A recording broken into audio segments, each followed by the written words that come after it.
It makes no sense to ignore this. We're in the middle of a mental health epidemic, with social media, the negative news, COVID, and a whole host of other things contributing. But running is our salvation. It should be.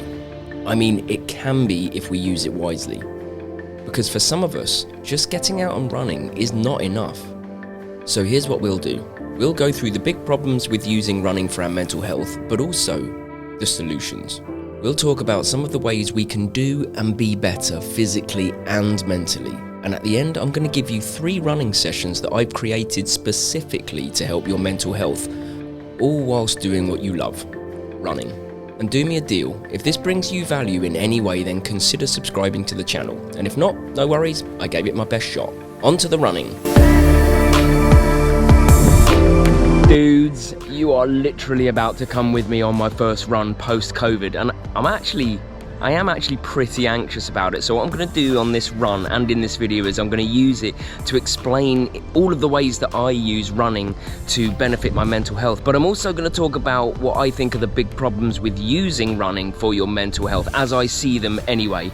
But I've got to get going. I need to get the first kilometre under my belt before I talk to camera, because I have no idea how this is going to go.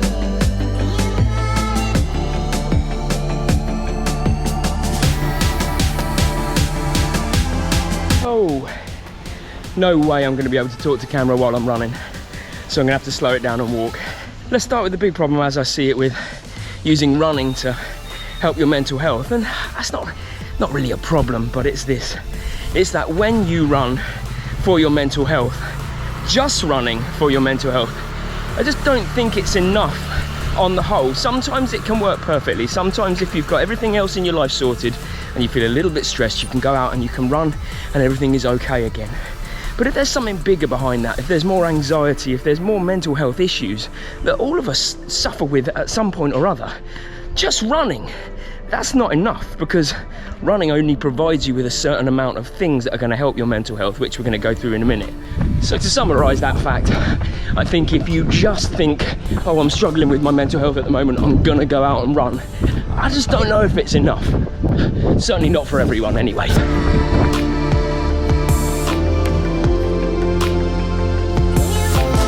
I tell you what, just as a side note, I can barely keep my heart rate in zone 2 even at my slowest paces. Anybody else experienced that on the comeback from COVID? Whew. I'm only just above walking and it's still above zone 2.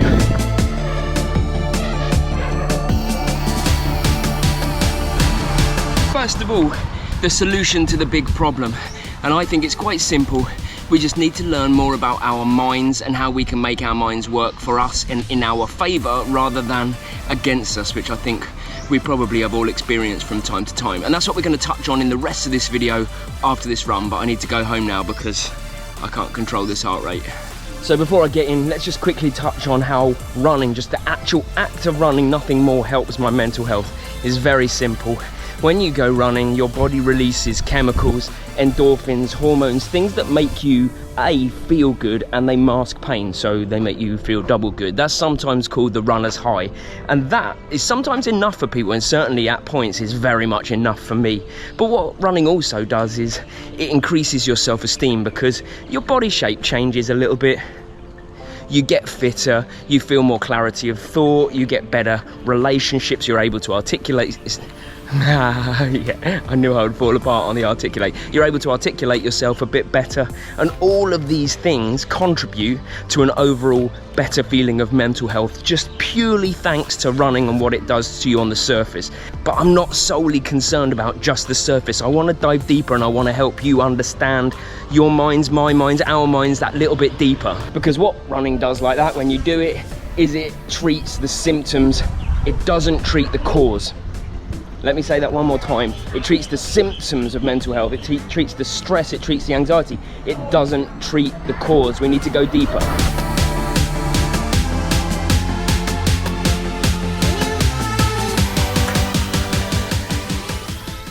All right, deep dive time.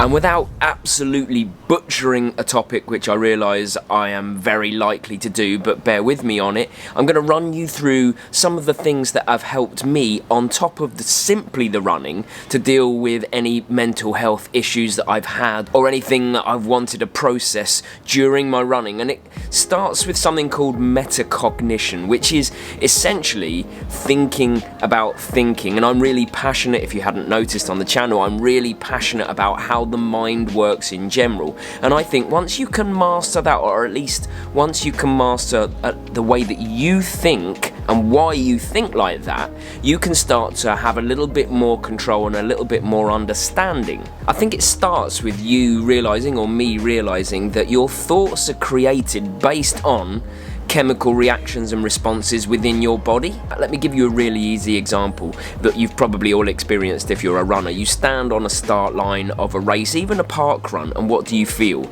You feel nerves, your heart rate is higher, you've got butterflies in your stomach, but you decide what that means to you, because the increased heart rate is because your body is releasing adrenaline to get your heart ready to deal with the running that you're about to do. The butterflies in your stomach, believe it or not, is because the body is redistributing blood flow to the working muscles, because again, it knows that you're about to exercise, and that creates the feeling of butterflies when it's simply just a chemical reaction. Your decision at that point is to either think, oh, that's nerves, which some people do, or oh, that's my excited feeling. Like, you decide how to respond to this stimulus. See, we choose our reaction, which leads me on to the next point, and something that I would really recommend to everyone is learning a little bit more about mindfulness and stoicism. And it's when you really start to take your learning of yourself seriously, I think, that you can make big gains in your runs, because I use my running to process all of these thoughts. And stoicism or mindfulness is really the acceptance that you're gonna have positive and negative thoughts, and that's okay. It's not about trying to crowd out negative thoughts or ignore them. It's accepting them, accepting that's part of you, and then sending the thoughts on their way like nothing more than passing cars or clouds going by in the sky. I have a friend who's a coach who always says that whenever they have their negative thoughts while they're out running, they almost say to themselves in their head, oh, I was wondering how long it was going to take for you to turn up. I've been expecting you. You're almost treating that negative thought for what it is just something outside that's gonna happen, and then you send it on your way. And it's like people use running to punish themselves for some reason, and that can't be good for your mental health either. Pushing hard because you feel like you need to punish yourself is very counterproductive to running. But once you understand how your mind works and why it works like it does, you can avoid these pitfalls of training. Essentially, Stoicism, summed up as easily as I can in one sentence, is that it isn't what happens to you, it's how you respond to it that's important. You can't control the things that happen to you, you can control how you respond to them. And you know how I improve my mental health time and time again?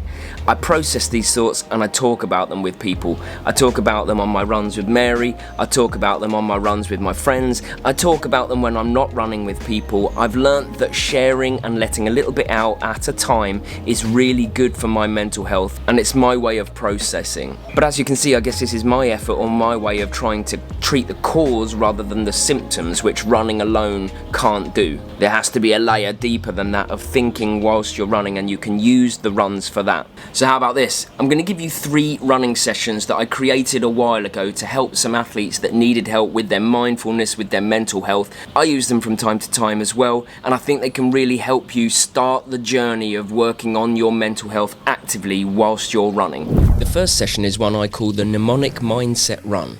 It's an aerobic based run with a twist. You can do this run over 2 kilometers to 200 kilometers. The distance is not the point.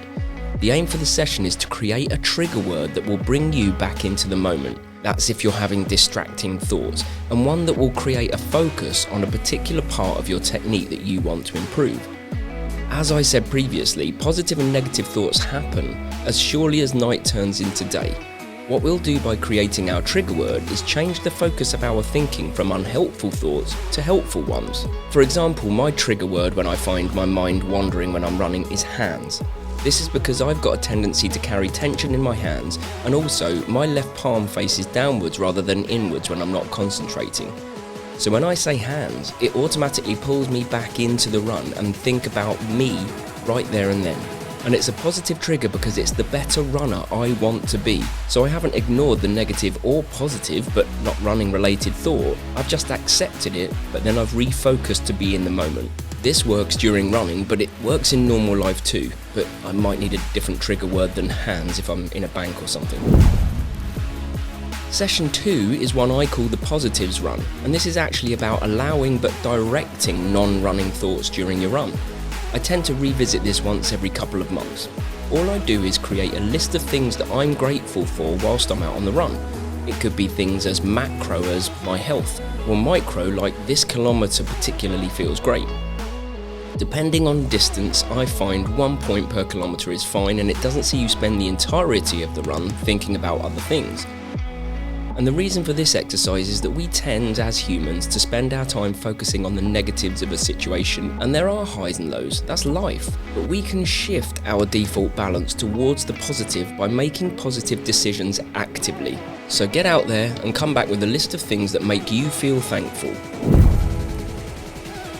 The final session is a bit more physical and punchy, and I like to call it flow state fartlek.